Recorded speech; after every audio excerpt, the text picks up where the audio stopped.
Hello, my name is Alison Lawson and I'm a Senior Lecturer in Marketing at the University of Derby, and I'd like to talk today about a couple of issues that are very close to me and something I like to get through to my students, and those are the ideas of the SOSTAC model and integrated marketing communications. The SOSTAC model I like very much because it's clear, it's simple, it's easy to understand, it's easy for the students to remember, and it takes them straight through the process from planning through to execution and to measurement, making sure you don't forget anything along the way.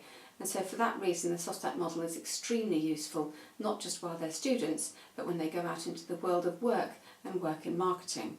So it's, for me, one of the most important models they learn in marketing communications.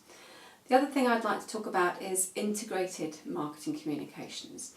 And what's important here to me is that it isn't rocket science, or at least it shouldn't be rocket science, but people still get it wrong. Organisations still find it very difficult to integrate their communications. For example, an organisation I used to work at had more than one department that were in touch with our target markets, and occasionally we'd find that we'd both been in touch with the target market at the same time about different things. And not only does this dilute your message, but it means that you annoy your target market by being in touch twice, it increases your costs by doing two separate mailings, and then it annoys everybody in-house who feels that they've stepped on each other's toes. So while it's not rocket science, it nevertheless isn't always easy to achieve. And what we did in response to the problems that we'd found with that particular organisation was that we improved our internal communications so that we didn't let that problem happen again. Another example of important items in integrated marketing communications are integrating online and offline media. That's become increasingly important, of course, in recent years as the proliferation of online channels has made it much more interesting and much more varied for marketing communications experts to choose where they're going to go with their comms.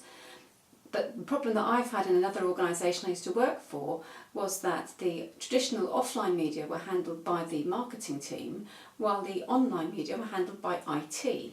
And over time there became difficulties, there was some friction between the two departments.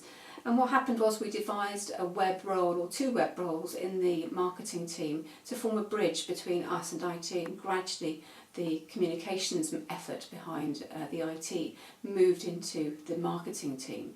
And that's so important that you integrate online and offline in today's marketing communications, as things inevitably are moving that way. You can't afford to have silos of people working on individual things, because you're going to end up with diluted messages, fractured messages, target audiences being hit simultaneously with different ideas from different parts of the same organisation. You just look like idiots. So integrating it shouldn't be rocket science, but sometimes it's extremely difficult to achieve. And that's something I think we can all learn and we can all practice more in our work. Thank you.